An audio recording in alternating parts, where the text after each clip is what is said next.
Magandang araw! For today's video ay ipapakita ko nga sa inyo yung mga nakasanayan namin ginagawa tuwing papalapit na yung Pasko.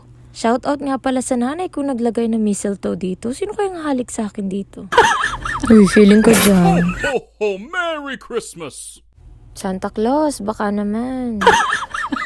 Alin kaya sa akin dito?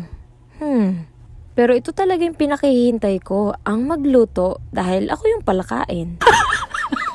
Siomay nga ang napili ng ate ko. Ewan ko, pakialam nyo. Charot-charot lang yun, guys.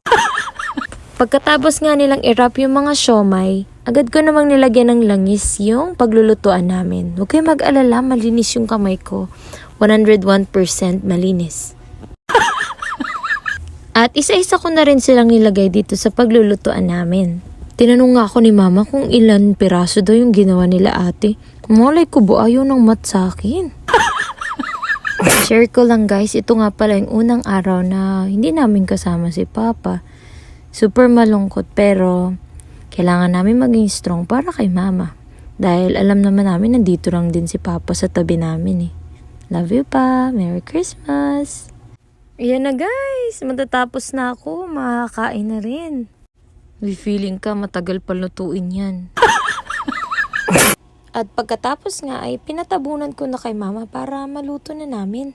At after ilang minutes, andito na siya. Makikita mo naman yung tunay na kulay. Ay, ano daw? Makikita mo naman yung kulay niya pag luto na siya. Sinong siya ba yun? Nakakain ba siya?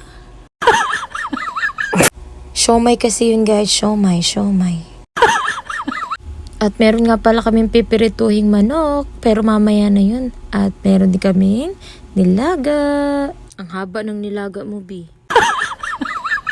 At nag-request din nga pala si mama ng spring roll kay Ate Che. Wow, social. Kunwari mayaman tayo for today's video. At kung nakikita nyo, meron kami ditong rice paper. Yun yung gagamitin natin. At meron kami ditong iceberg lettuce. Yun yung pinili ni ate kasi mas crispy siya.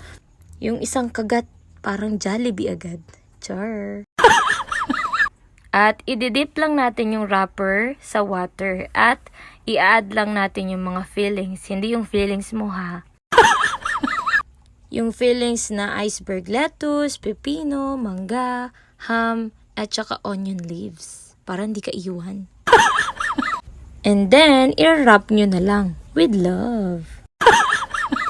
At kinat lang namin siya into 3 para naman mas magandang tingnan. At ayan, ito nga pala yung kinalabasan. Diba? Ang cute at ang yummy. Super healthy niya pa guys. Try nyo din. Or order kayo sa amin. At gagawa din si ate mong girl ng chicken macaroni salad. Pero hindi ko na mapapakita sa inyo kasi nga magsisimba pa. Grabe yung transition, gabi na agad. At si Santa, dumating na. Si Ate Kate, sinisipot pa. Kala mo naman makikita niya agad yung regalo. Super excited na nga ako mabuksan to. At lumipat nga kami dito sa may terrace kasi gusto ni Santa. Sabay-sabay kami magbubukas. Ang cute ni Mama, tuwang-tuwa sa bag niya. At si Ate Kate may Hello Kitty bag kasi favorite niya yun. And then, yung sa akin, meron akong cat ear wireless headphone siya. Favorite ko din siya kasi nga need ko rin sa work. At kay Jared naman ay damit. Yung favorite din niya. Thank you, ate!